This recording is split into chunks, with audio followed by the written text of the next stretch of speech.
On behalf of all of my family, I thank you for being with us here today.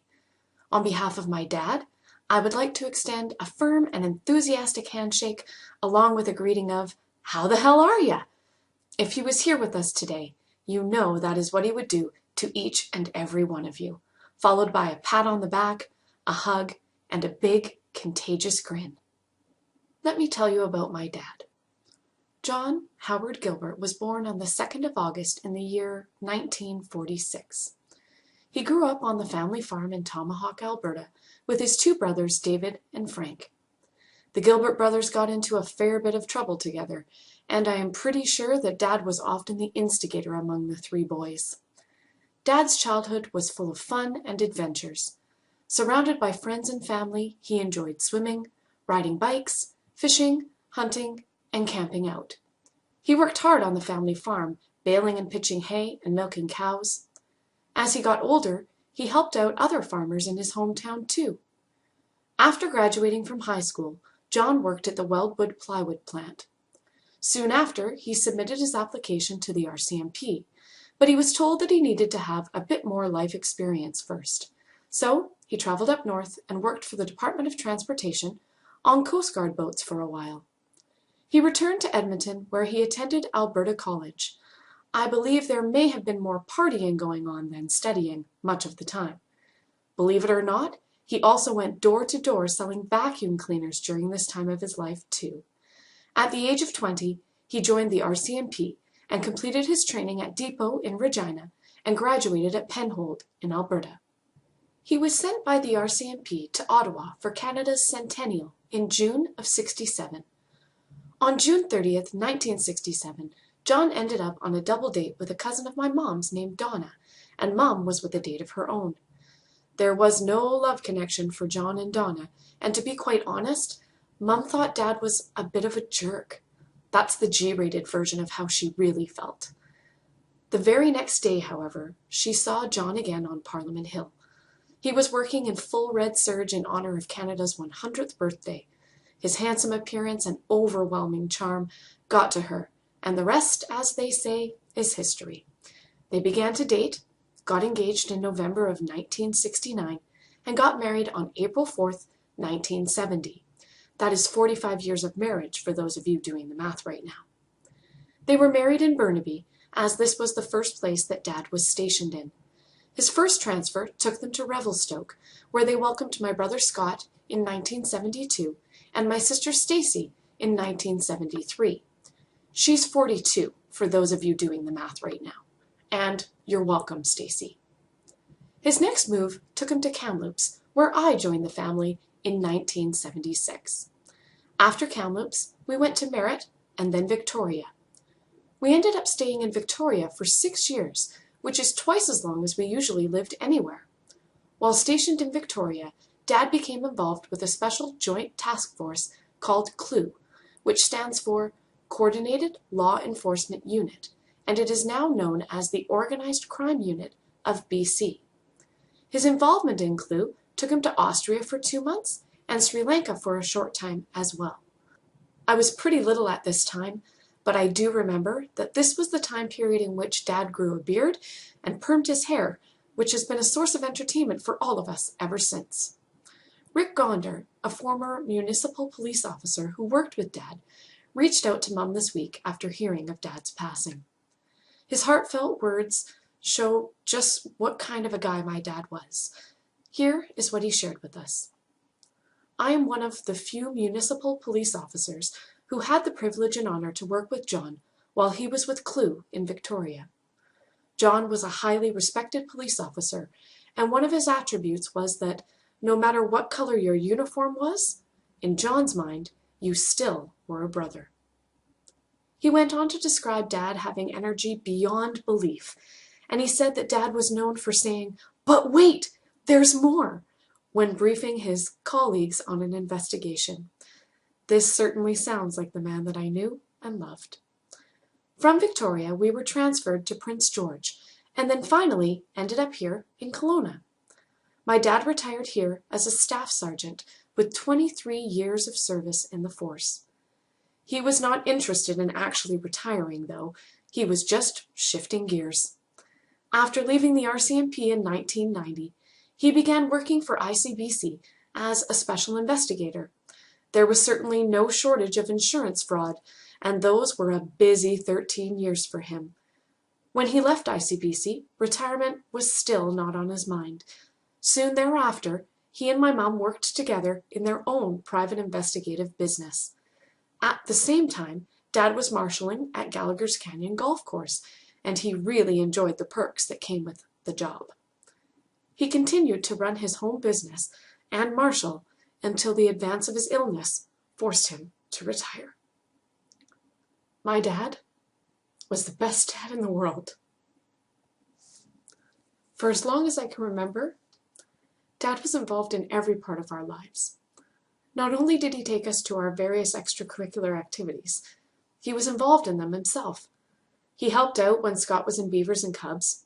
He coached Stacy and I when we played softball, and he was so patient with me when I was out in the field singing, dancing, and picking daisies instead of being ready for the ball.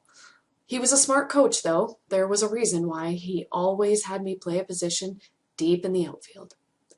He coached Scott in both hockey and softball as well, but Scott showed much more promise than either Stacy or I ever did. Much of our childhood was spent at baseball diamonds and hockey arenas. He loved sports and could be found playing slow pitch and hockey with players half his age. He loved to golf, and he chased that little white ball around for as long as he could manage it, even if it only meant a few holes in a round of golf with some good friends. Dad was loved by so many people. You couldn't help but be drawn to him once you had met him. When we would move into a new neighborhood, Dad would quickly become acquainted with all of the neighbors, and many great friendships developed as a result. He was even popular with the children in the neighborhood. He just had that type of personality.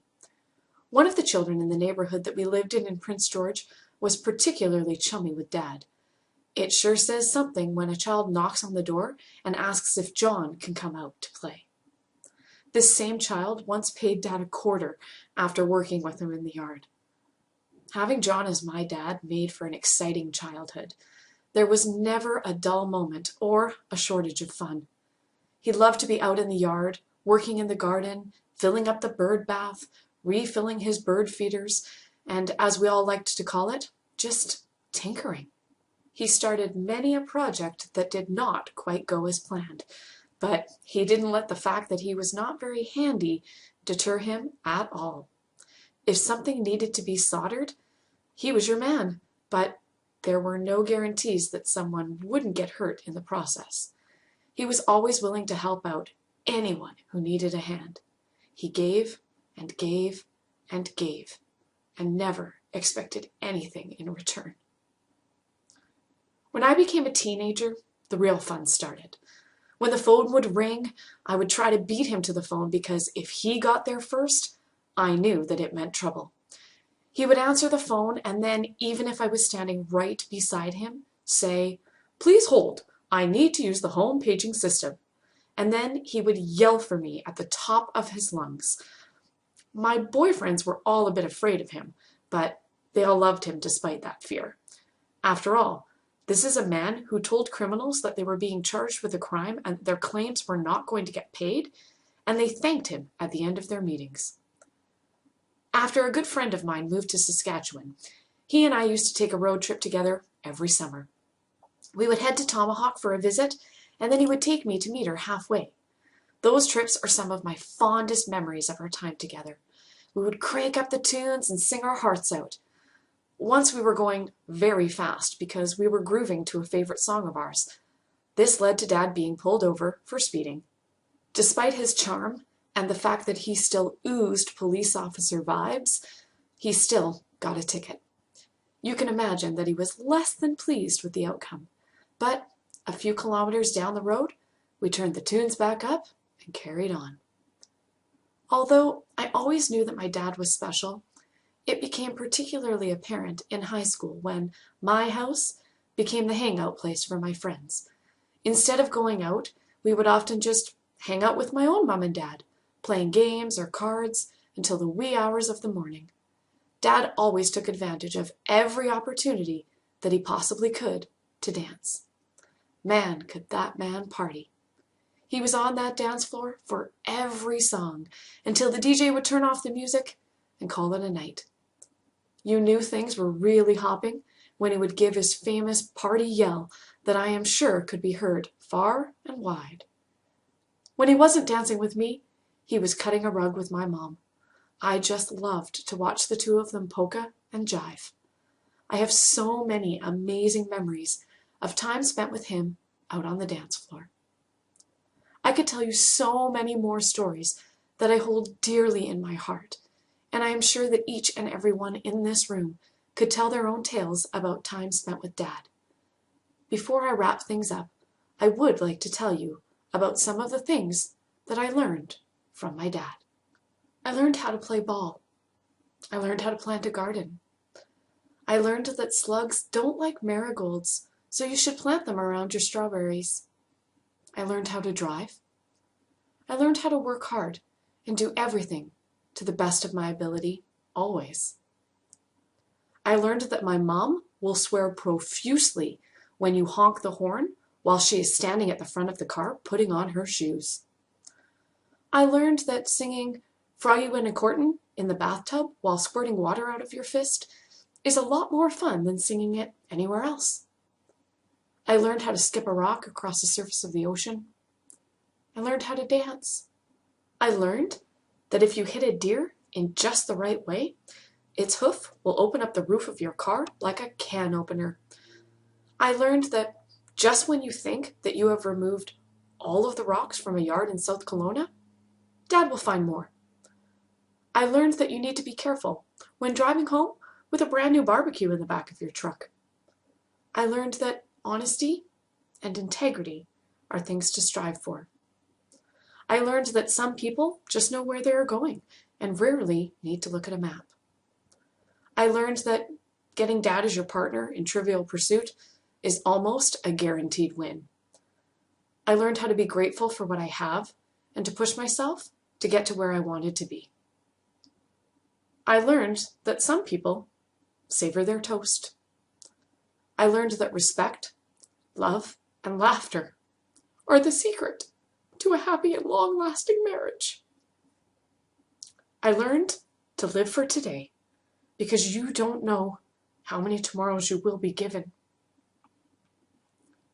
I learned what it was like to grow up with the best father that a girl could ever hope to have.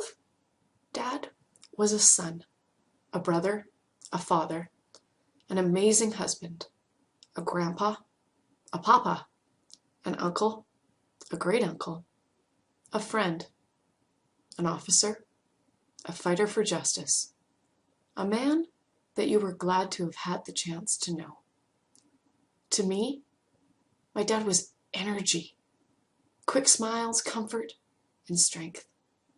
He was bedtime stories, singing in the bathtub, watching Inspector Gadget together while we ate our breakfast, hockey rinks, stadiums, road trips, warm hugs, weather updates, funny jokes, horseback riding, and stargazing from the hot tub.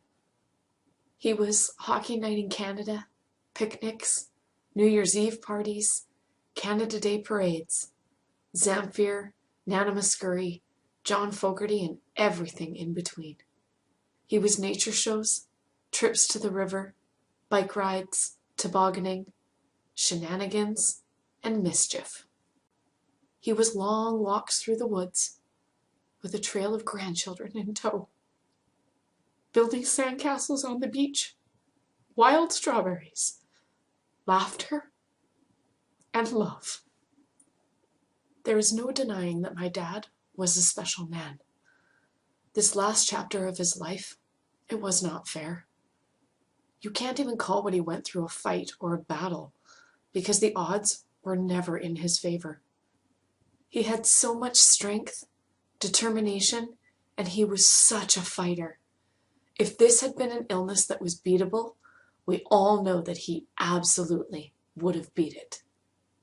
Dad was known for his amazing sense of humor, and although his illness stole a lot from him, it did not rob him of this. He was quick to laugh right through to the end. I think that my Uncle Vic said it very well when he and I first spoke after Dad passed away. He said to me, "I don't think that there was ever a time when I was with him that it wasn't fun." My dad was the life of the party, to say the least. If you take a look around the room, you can get some idea of just how many lives he touched. And there are many more people who could not be with us here today. I think that I speak for everyone when I say that we were lucky to have known him. We were lucky to have loved him. And we were lucky to have been loved by him. He will always be in my thoughts, and he will forever be in my heart.